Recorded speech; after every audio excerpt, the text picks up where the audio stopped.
सहनाववतु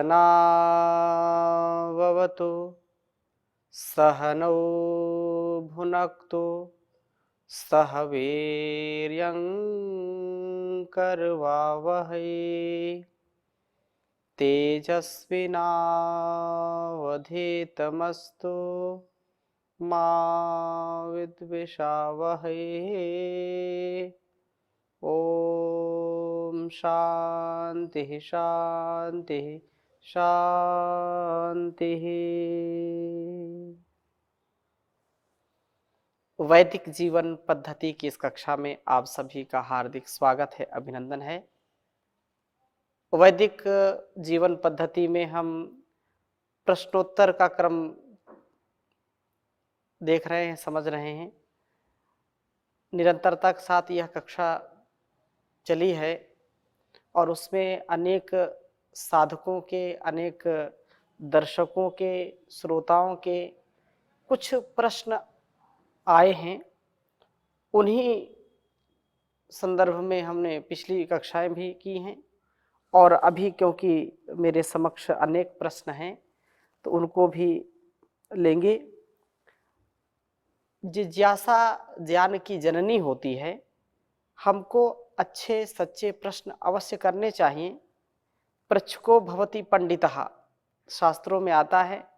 जो सात्विक मन स्थिति में, सात्विक स्वभाव में, सात्विक अवस्था में रह करके सच्ची निष्ठा से प्रश्न करता है और प्रश्न करने के बाद उसका जो उत्तर मिलता है उससे वो अपने आप को जब जोड़ लेता है, अर्थात जो शंका हुई थी उस शंका समाधान के रूप में जो उत्तर मिला है उसको जीने का प्रयत्न करना चाहिए।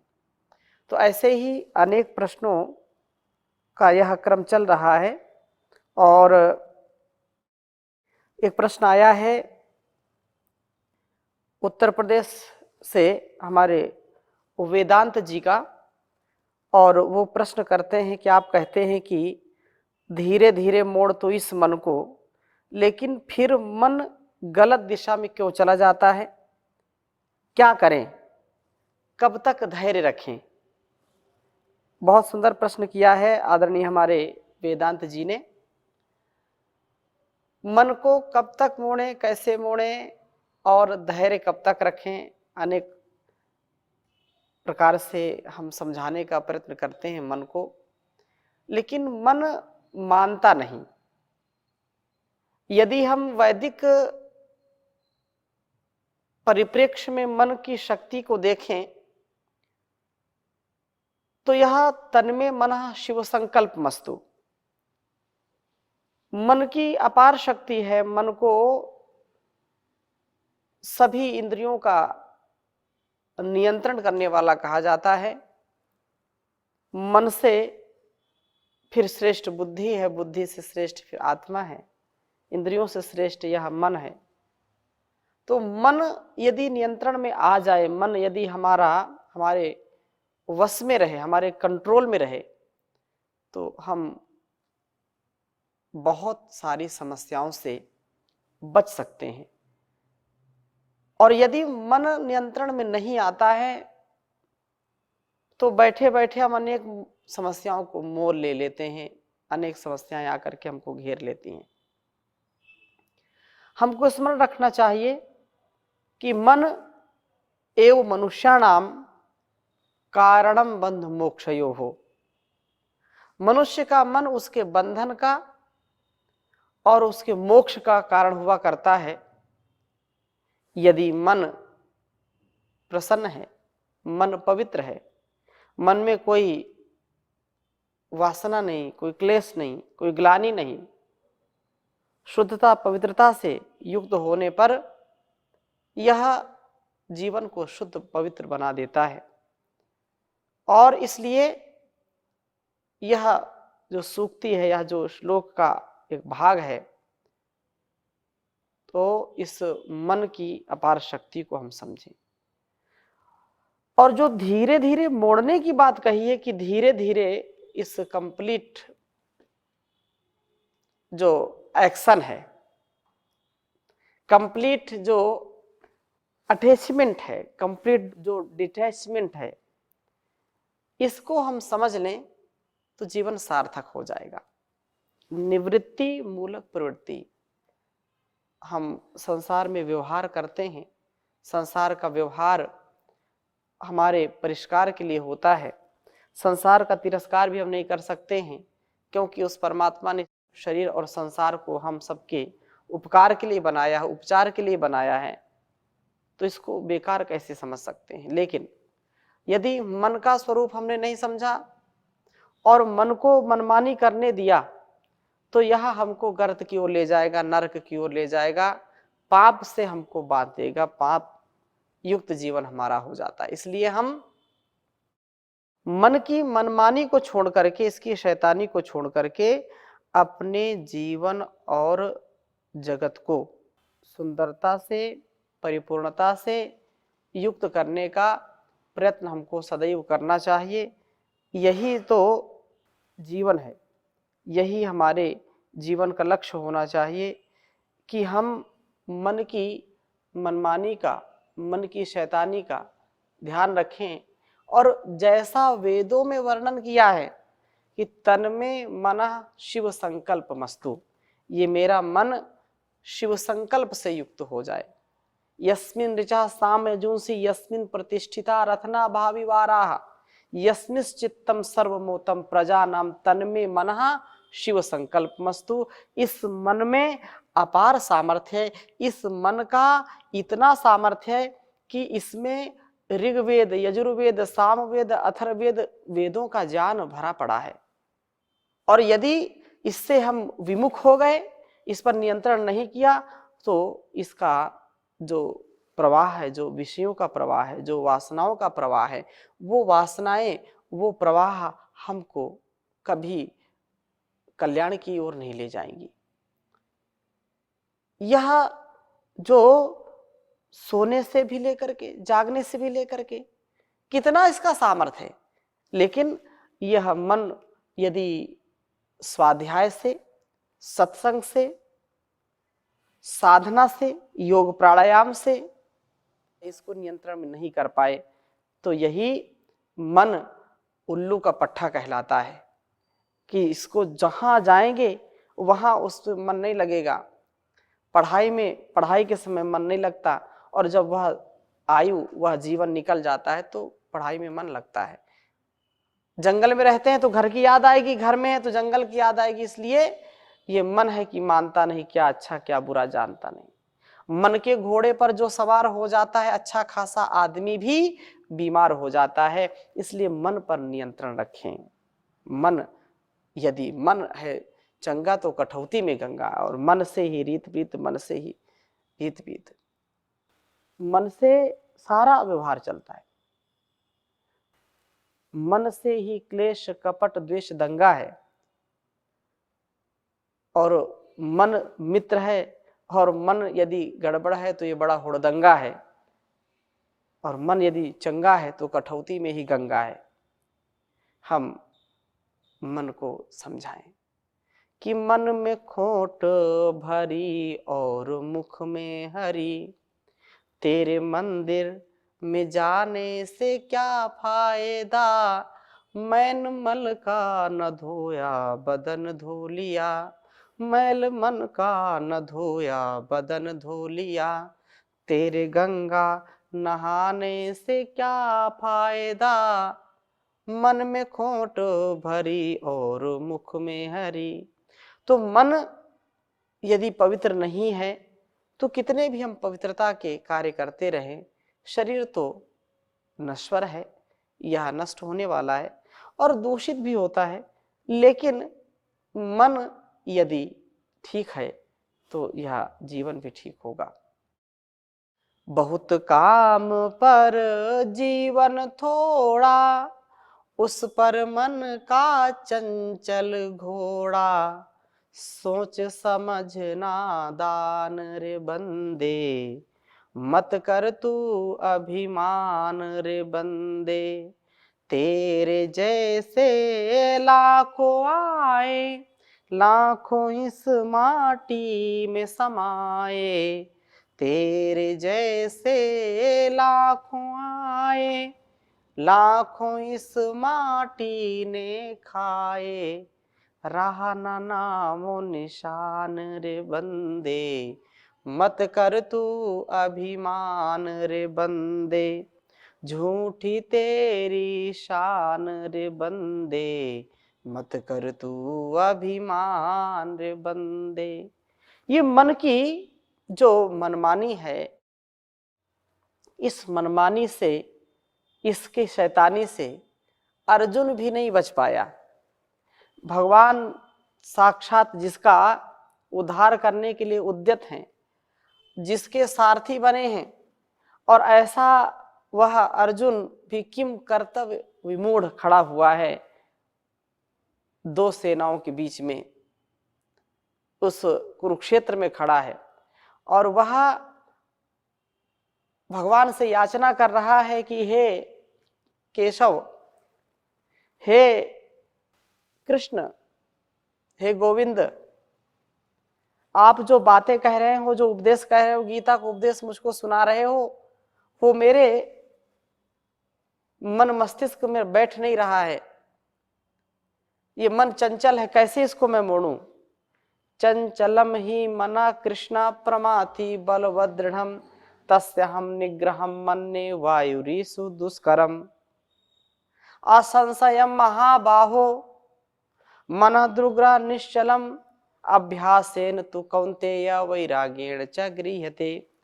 अभ्यास और वैराग्य से, अभ्यास और वैराग्य से ही इस मन पर, इंद्रियों पर नियंत्रण पाया जा सकता है। अभ्यास ही हमारे लिए सर्वोपरि है। अच्छे कार्यों में लगे रहें, यह अभ्यास हो गया। श्रेष्ठ कार्य, आत्म उन्नति के कार्य, आत्मोन्नति से राष्ट्रोन्नति, विश्व की उन्नति के कार्यों में लगे रहें, यह महनीय कार्य है। और वैराग्य उन चीजों से जो हमको आसक्ति को ले जाते हैं, हमको रोगी बनाते हैं, हमको भोगी बनाते हैं, दोषी बनाते हैं, हमको दुखों की ओर ले जाते हैं, ऐसे कार्यों से, ऐसे कर्मों से अपने को बचा करके रखना, उनसे धीरे धीरे ऊपर उठ जाना, ये वैराग्य कहलाता है। तो विवेक वैराग्य के साथ हम योगाभ्यास के साथ अपने जीवन को बदल सकते हैं, श्रेष्ठ बना सकते हैं, सुंदर बना सकते हैं, मन पर नियंत्रण कर सकते हैं। भगवान ने ये बात कही, बहुत तत्व ज्ञान है यहाँ। जो भी व्यक्ति मन से परेशान है कि मन लगता नहीं, तो उसके लिए बहुत बड़ी घुट्टी है, बहुत बड़ा उपदेश है कि अभ्यासेन तु कौन्तेय वैराग्येण च गृह्यते। अभ्यास और वैराग्य से ही इस मन पर नियंत्रण पाया जा सकता है। और तुम जब मन पर नियंत्रण पा लोगे, तुम निर्णय भी अच्छे करोगे, जो कुछ करोगे अच्छा करोगे। और यदि मन नियंत्रण में नहीं है, तो जो कुछ भी करेंगे मन की मनमानी में, वो हमारे लिए नरक का दरवाजा ही खोलेगा। हमको ऐसे दुर्गुणों से, दुर्व्यसनों से ऐसे मोड़ पर लाकर खड़ा कर देगा जहां जिसका कोई तोड़ नहीं होगा, जहां कोई उपाय नहीं होगा। इसलिए मन की मनमानी को हम छोड़ें। ये जीवन तुम्हारा, तुम्ही को है अर्पण, लगा दो किनारे इसे मेरे भगवन। ये जीवन तुम्हारा, तुम्ही को है अर्पण, लगा दो किनारे इसे मेरे भगवन। दरस दो बड़ा होगा ऐसा तुम्हारा, भटकता ही रहता है ये मनवा हमारा। इसे वश में करने की युक्ति बता दो, इसे वश में करने की युक्ति बता दो, लगा दो किनारे इसे मेरे भगवन।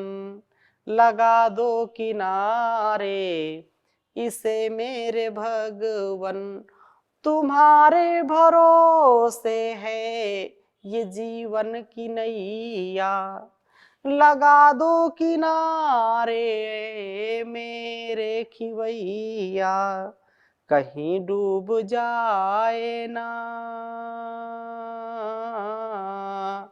कहीं डूब जाए ना, इसे तुम बचा लो, लगा दो किनारे इसे मेरे भगवन। तो संसार का यह नियम है, जो जैसा करेगा वैसा उसको मिलेगा, वैसा भरेगा। तो मन को यदि हम अच्छा बनाना चाहते हैं, पवित्र बनाना चाहते हैं, अपने ध्येय की प्राप्ति करना चाहते हैं, तो हमको इसको हर ओर से सामर्थ्यशाली बनाना पड़ेगा। ज्ञान से युक्त, विवेक से युक्त, वैराग्य से युक्त बना करके ही हम अपने गंतव्य तक पहुंच सकते हैं, अपने लक्ष्य तक पहुंच सकते हैं। तो आपने जो प्रश्न किया है कि मन को कैसे धीरे धीरे रोके, तो रुकता ही नहीं है, इसमें धैर्य खो देते हैं, तो धीरे धीरे ही सारे कार्य होते हैं। धीरे धीरे शनै कंथा शनै पंथा शनै पर्वत लंघनम, धीरे धीरे पर्वत पर चढ़ा जाता है, धीरे धीरे सारे कार्य सिद्ध होते हैं। इसलिए बहुत सुंदर बात कही कि धीरे धीरे मोड़ तू इस मन को, इस मन को तू, इस मन को, धीरे धीरे मोड़ तू इस मन को, इस मन को तू, इस मन को, मन मोड़ा फिर डर नहीं, कोई दूर प्रभु का घर नहीं, धीरे धीरे मोड़ तू इस मन को, इस मन को तू, इस मन को, मन लोभी मन चंचल मन है चोर, कहता आया पल पल में कुछ और, मन लोभी मन चंचल मन है चोर, कहता आया पल पल में कुछ और, अभ्यास से वैराग्य से, अभ्यास से वैराग्य से, कुछ भी है दुष्कर नहीं, कोई दूर प्रभु का घर नहीं, धीरे धीरे मोड़ तू इस मन को, इस मन को तू, इस मन को, मोड़ लिया मन फिर ईश्वर नहीं दूर, जानबूझ कर इंसा क्यों मजबूर, जान लिया फिर ईश्वर नहीं दूर, जानबूझ कर इंसा क्यों मजबूर, शैतान क्यों बेईमान क्यों, गफलत ऐसे कर नहीं, कोई दूर प्रभु का घर नहीं, धीरे धीरे मोड़ तू इस मन को, इस मन को तू, इस मन को, धीरे धीरे मोड़ तू इस मन को, इस मन को तू, इस मन को।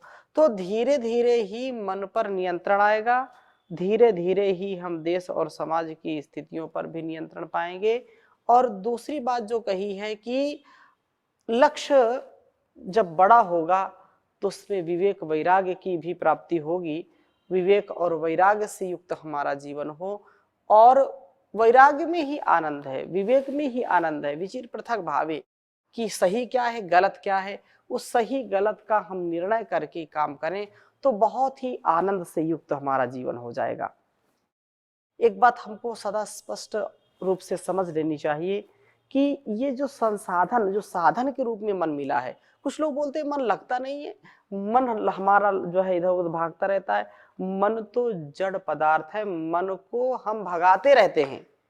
हम मन पर नियंत्रण कैसे पा सकते हैं जब उसको भगाएंगे?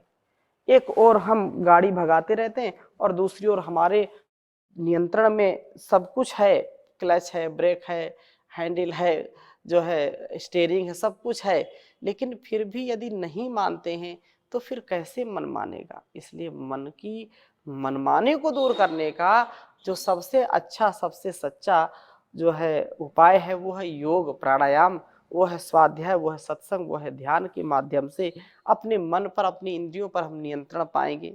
निसंदेह इससे स्वयं हमारे लिए भी कल्याणकारी होगा यह, और हमारे इस समष्टि के लिए भी अत्यंत कल्याणकारी होगा। यह जो धैर्य है, आपने पूछा कि धैर्य कब तक रखें, तो हमको सदा स्मरण रखना चाहिए कि मन की बात ही नहीं, अपितु जितने भी विषय संसार में आते हैं हमारे समक्ष, उन सभी विषयों में मन, बुद्धि, चित्त, अहंकार, ये जो अंतःकरण चतुष्टय हैं, और धर्म, अर्थ, काम, मोक्ष, पुरुषार्थ चतुष्टय हैं, और ऐसे 4 आश्रम, वर्ण आदि की जो व्यवस्था है, तो हम इन जो है इस महनीय जीवन को, इस सुंदरतम जीवन को बनाने का प्रयत्न करें। ऋषियों के द्वारा दिए गए उपदेश संदेश को हम धारण करें। और थोड़ा सा संकेत मात्र मैं करना चाहूंगा, जहां आपने धैर्य की बात कही है वेदांत जी ने, तो धैर्य का जो है संबंध हमारे निजता से है, धैर्य का संबंध हमारे मानवीय मूल्यों से है, धैर्य का संबंध हमारे संपूर्ण अस्तित्व से है।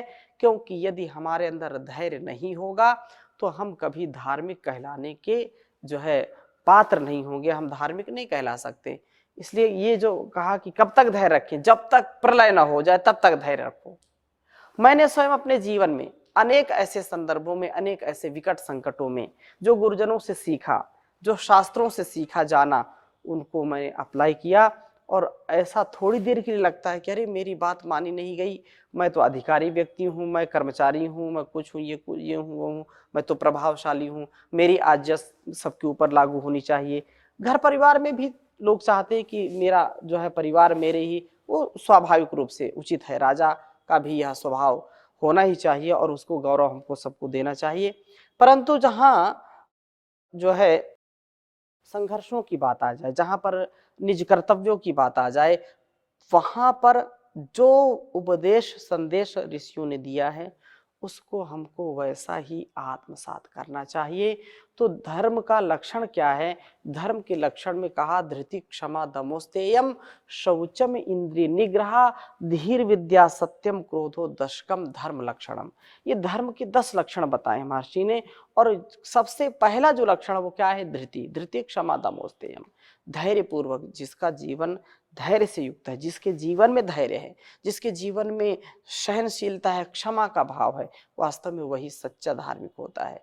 हम सम्राट अशोक की बात करते हैं, सम्राट चंद्रगुप्त की बात करते हैं, हम अनेक जो है ऐसे राजाओं की बात करते हैं जिनके जीवन में अनेक संकट भी आए तो भी उन्होंने धैर्य रखा। भगवान यदि पुरुषोत्तम श्री रामचंद्र जी की बात करते हैं, योगेश्वर श्री कृष्णचंद्र जी की बात करते हैं, गौतम, कणाद, कपिल, जैमिनी, पतंजलि, पाणिनि और महर्षि वेद व्यास आदि ऋषियों से लेकर के महर्षि दयानंद और विवेकानंद जैसे ऋषियों का भी यदि हम उसमें गुणगान करते हैं, उनका जीवन देखते हैं, तो उनके जीवन में इतना धैर्य था, इतना वो उस विकट संकटों को उन्होंने झेला।